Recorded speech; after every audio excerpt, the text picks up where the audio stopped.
Hi అండి, అందరికీ నమస్కారం. ఎలా ఉన్నారండి? అందరూ బాగున్నారు కదా? ఆకాశవాణి కథామాలికకి స్వాగతం. చరిత్ర ఎన్ని చరిత్రలు మారినా, కాలం ఎంత ముందుకెళ్ళినా ఎప్పటికీ మంచి హాట్ టాపిక్గా, ఎవర్ గ్రీన్ టాపిక్గా ఉండే కొన్ని రిలేషన్స్ మాత్రం అత్త కోడలు. అలాంటి అత్త కోడల మధ్య జరిగే ఓ చిన్న కథ ఈవేళ. కథ మొత్తం విన్న తర్వాత మీ అత్తగారు ఎలాంటిది అనేది నాకు కామెంట్ చేయడం మాత్రం మర్చిపోకండి. మరి కథలోకి వెళ్ళిపోదామా? కథ అత్తా కోడలియం. రచన జిఎస్ లక్ష్మి గారు. ఏంటి ఎప్పుడు రుబ్బుతున్నారు అంటూ వెనుక బాల్కనీలో ఓ మూలకి ఉన్న చిన్న రోటి ముందు ముక్కాలిపీట మీద కూర్చొని రోట్లో పత్రాన్ని గెరగెరా తిప్పుతూ చకచకా రుబ్బుతున్న పార్వతమ్మ వెనక నుండి వచ్చిన కోడలి ప్రశ్నకి ఒక్కసారి ఉలిక్కిపడింది. వెంటనే తేరుకొని, నీకు నేను సమాధానం చెప్పేదేం అన్నట్టు మళ్ళీ పత్రాన్ని ఇంకా స్పీడ్గా తిప్పసాగింది. మిమ్మల్నే ఈ టైంలో ఏం రుబ్బుతున్నారు అంటూ ఓ అడుగు ముందుకేసి రోట్లోకి చూసిన సుభద్రమొహం ఆశ్చర్యంతో విప్పారింది. ఇప్పుడు కంది పచ్చడి రుబ్బుతున్నారా? ఎందుకు అంది. పార్వతమ్మ తొణకలేదు. మహాగంభీరంగా అవును ఇప్పుడే. ఏం ఇప్పుడు కంది పచ్చడి రుబ్బుకోకూడదని ఎక్కడైనా రూల్ ఉందా అని అడిగింది. ఆహా అది కాదు, అది ఇప్పుడు ఎవరు తింటారు అని కొబ్బరేసి క్యాబేజీ కూర చేశాను కదా అంది కోడలు. ఆ చప్పటి కూరలతో నా కొడుకు కడుపు మార్చేస్తున్నావు. క్యాబేజీ కూడా ఓ కూరైనా? దాని మొహాన ఎంత పోపు పెట్టినా ఓ రుచ పచ చప్పగా ఏడుస్తుంది. వాడు అర్ధాకలతో లేవాల్సిందే. ఏదో ఈ మాత్రం కాలు చెయ్యి ఆడుతున్నాయి కనుక నా కొడుక్కి కాస్త హితవుగా కంది పచ్చడి చేసి విస్తట్లో వేద్దామని చేస్తున్నాను. దీనికి కూడా నీ పర్మిషన్ కావాలేంటి అంటూ దబాయింపుగా అన్న పార్వతమ్మ మాటలకి సుభద్రకి చిర్రెత్తుకొచ్చింది. అబ్బో మీరే కన్నారు మహా కొడుకుని. మీ కొడుకేవి బాలకుమారుడు కాదు. కూతురు పెళ్లి చేసి పంపించినా 60 ఏళ్లకి దగ్గరవుతున్న మనిషి. బీపీ షుగరు అప్పుడే ఒంట్లోకి చేరాయి. అవన్నీ చూసుకుంటూ నేను జాగ్రత్తగా ఆయనకి వండి పెడుతుంటే మీకే ఏదో మహా ప్రేమ ఉన్నట్టు ఈ రాత్రిపూట్ల కందిపచ్చడి చేసి ఆయన విస్తట్లో వేస్తే ఆయన కరగద్దు. తర్వాత ఏమైనా అజీర్ణం గట్రా పట్టుకుంటే ఎవడు పడతాడు బాధ? నేనేగా అంది. అలాంటి అజీర్ణ రోగం ఏమీ నా కొడుకు లేదు. రాళ్ళు తిన్నా హరాయించుకోగలడు. నీకే ఎక్కడ లేని సోకరాలోనూ పని చేయాల్సి వస్తుందని తినడం మానేసి నువ్వు కూడా నాకు చెప్పడమే అంది అత్తగారు. పార్వతమ్మ మాటలకి తిక్కరేగింది సుభద్రకి. మరే మేమే సుకుమారులమే, అందుకే మాకు సోకరాలు. మీరంతా బండ మనుషులు, రాళ్ళు తిన్నా హరాయించుకుంటారు. నాకెందుకు ఈ ఎక్కర్లేని వెంపర్లాట? మీరు మీ కొడుకు చూసుకోండి. అయినా శుభ్రంగా మిషన్ ఉండగా ఈ రొట్లో తంటాలు పడ్డం ఎందుకు? ఆనక ఒళ్ళు నొప్పులంటూ మంచం ఎక్కడం ఎందుకు అంటూ మూతి తిప్పుకుంటూ కొంగు నడుం చుట్టూ దోపుకుంటూ విసురుగా వంటింట్లోకి వెళ్ళిపోయింది సుభద్ర. మిషన్లో రుబ్బాలిట కందిపచ్చడే, మిషన్లో. ఈవిడి గారింకా చెప్పలేదనే కాబోలు నేను రోటు ముందు కూర్చుంటా. అయినా ఎందుకేం తెలుసు అటుకుల రుచని? రోట్లో రుబ్బే కందిపచ్చడి రుచి దీని మొహానికే తెలుస్తుంది.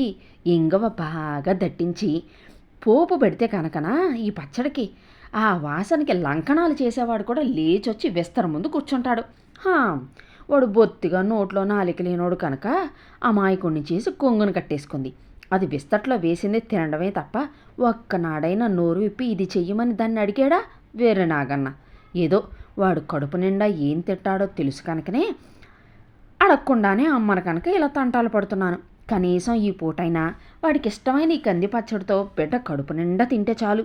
అవును, ఇంతకీ ఈ పూట ఇది అన్నం వండిందా రొట్టెలు చేసిందా? కంది పచ్చడి రొట్టెల్లో ఏం బాగుంటుంది అని నెమ్మదిగా కొనుక్కుంటూ కోడలు అన్నం వండిందో లేదో అనే అనుమానం రాగానే గట్టిగా ఓ కేక పెట్టింది పార్వతమ్మ. ఇదిగో పిల్ల, ఈ పూట రొట్టెలు చెయ్యకు, అన్నం కూడా ఓ గుప్పెడు బియ్యం ఎక్కువ పడి. కందిపచ్చడంటే వాడు 2 మెతుకులు ఎక్కువే తింటాడు అంది. అత్తగారు పార్వతమ్మ పెట్టిన కేక విన్న సుభద్ర విసుక్కుంది. ఈవిడ ఛాదస్తంతో చస్తున్నాను అనుకుంటూ రొట్టెల కోసం కలిపిన పిండిలో అత్తగారికి కావాల్సిన 2 రొట్టెల వరకు అయ్యే పిండిని మటుకు పైనుంచి మిగిలింది ఫ్రిడ్జ్లో పెట్టేసి కుక్కర్ పట్టడానికి బియ్యం డబ్బా మూత తీసింది.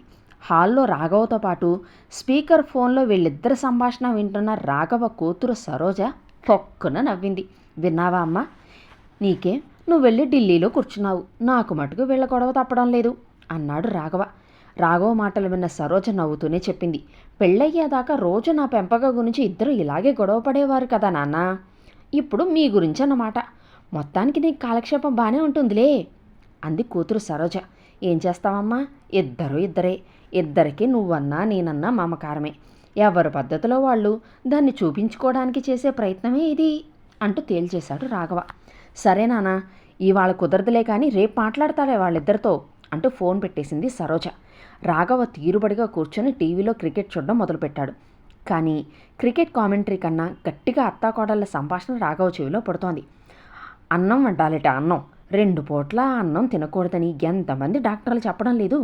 కార్బోహైడ్రేట్లు ఎక్కువగా తినకండో అని ముప్పొద్దులు అందరు డాక్టర్లు ఆ టీవీలో ఘోష పెడుతూనే ఉంటారు.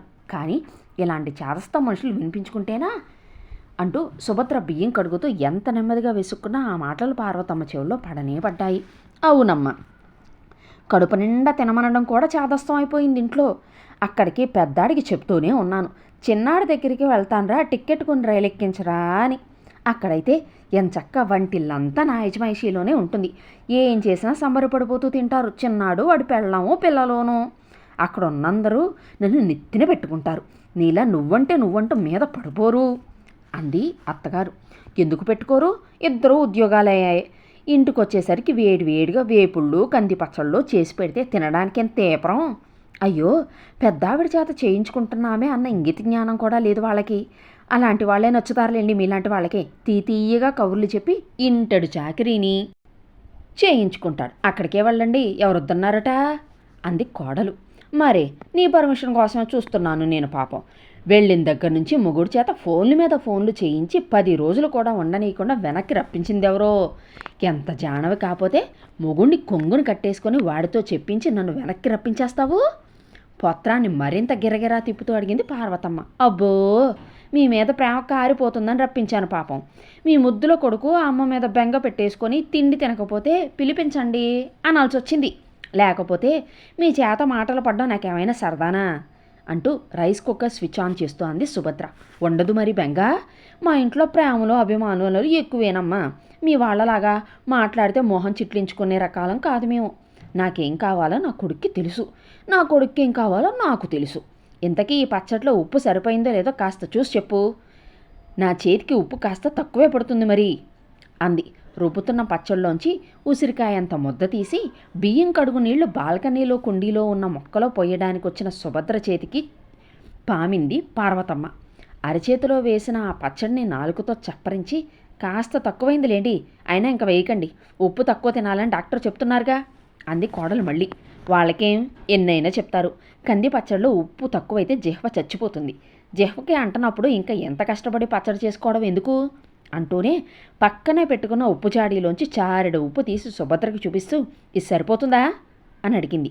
అబ్బే, అంత అక్కర్లేదు, సగం చాలు అంటూ ఇంకక్కడి నుంచి లేస్తారా? ఇప్పటికే ఆ కాళ్ళు కుదుములు కట్టేసి ఉంటాయి, చెయ్యి అందించమంటారా అని చెయ్యి చాపింది సుభద్ర. ఇంతలో హాల్లోంచి రాఘవ, సుభద్ర నీకేదో ఫోన్ వచ్చింది అని పిలవడం వినిపించింది. అదుగో ఏదో ఫోన్ వచ్చిందంట, నువ్వు వెళ్ళు తల్లి, నా తంటాలేవో నేను పడతాను అంటూ పత్రాన్ని మళ్ళీ తిప్పడం మొదలుపెట్టింది పార్వతమ్మ.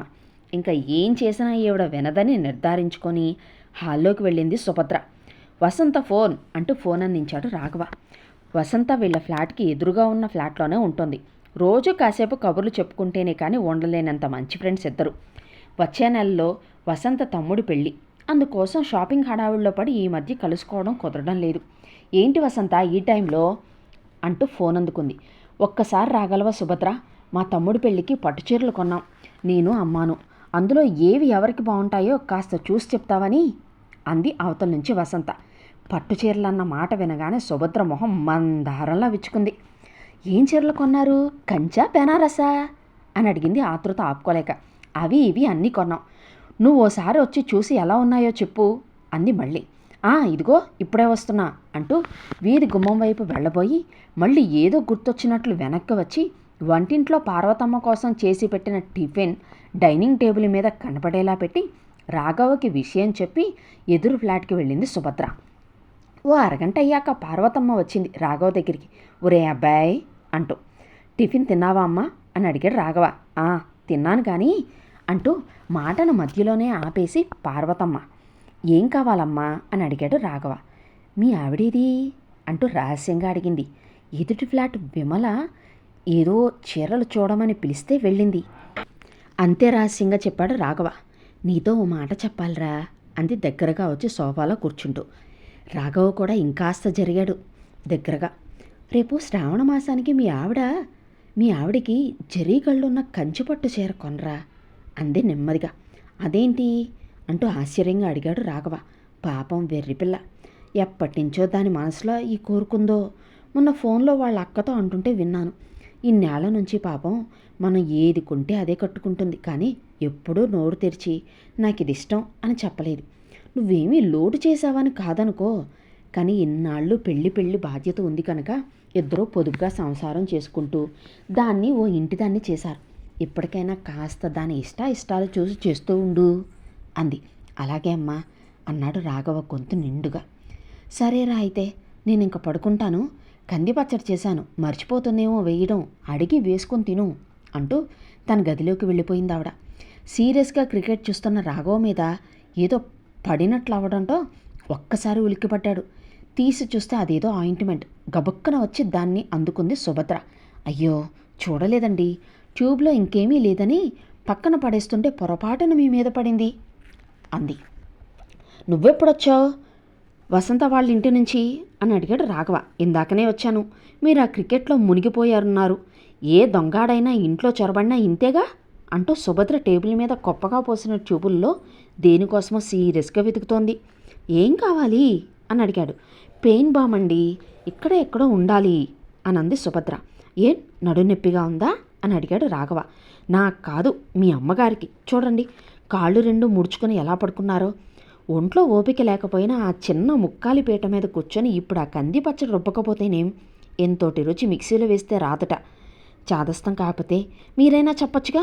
అబ్బే, గుళ్ళో విగ్రహంలా అన్నీ వింటూ అలా కూర్చుంటారు తప్పితే పెదవి మెదపరు కదా అంటూ అటు పక్కన దొరికిన పెయిన్ బామ్ ఆయింట్మెంట్ ట్యూబ్ పట్టుకొని పార్వతమ్మ గదిలోకి వెళ్ళిన సుభద్ర మాటలు అక్కడి నుండి హాల్లో ఉన్న రాఘవ చెవిలో కూడా పడ్డాయి. ఓసారి కాకపోతే ఓసారైనా చెప్పిన మాట వినాలి. మీరేమైనా బాలాకుమారి అనుకుంటున్నారా రోడ్లో కందిపచ్చ రుబ్బేయడానికి? ఆ కాళ్ళు ఇలా జాపండి, కాస్త మందు రాస్తాను. రోజుకి మీ చాదస్తంతో చస్తున్నాను. ఇప్పుడు మీ అబ్బాయి ఆ కందిపచ్చడి తినకపోతే వచ్చే నష్టమేమిటో. ఏం చేస్తాం, నాకు తప్పుతుందా? పెద్దవారు అలా కాళ్ళు మునగ తీసుకుని పడుకుంటే ప్రాణం ఉసూరు మనదు అంటుంది సుభద్ర. ఇదిగో ఇప్పుడే చెప్తున్నాను, మీరు మళ్ళీ ఇలాంటి బండ పనుల జోలికి వెళ్తే మటుకు నేను మా పుట్టింటికి వెళ్ళిపోతాను. మీరు మీ అబ్బాయి కంది పచ్చడి రుబ్బి పెట్టుకుంటారో కందా బజలే చేసుకుంటారో మీ ఇష్టం అంది సుభద్ర కఠినంగా. ఆ మాటల్ని వింటున్న రాఘవ, ఈ అత్తాకోడళ్ళకి తన కూతురు కన్నా వాళ్ళల్లో వాళ్ళకే ఒకరంటే ఒకరికి మహామమకారం అనుకొని ఓ నవ్వు నవ్వుకున్నాడు. అదండి అత్తాకోడళ్ళు. నిజంగా ఇలాంటి అత్తాకోడళ్ళు ఉంటే చాలా బాగుంటుంది కదా. చెప్పాను కదా మీ అత్తాకోడళ్ళ గురించి. అదేనండి మీ అత్తగారో లేదా కథ అత్తగారు వింటుంటే కనుక మీ కోడల గురించో నాకు కామెంట్ చేయడం మాత్రం మర్చిపోకండి. తెలుసు కదా. కథ నచ్చినట్లయితే ఒక లైక్ చేయండి. మీకు బాగా నచ్చిన వాళ్ళకి కథని షేర్ చేయండి. ఇలాంటి మరిన్ని కథల కోసం ఛానల్ని సబ్స్క్రైబ్ చేసుకోండి. ఉంటానండి.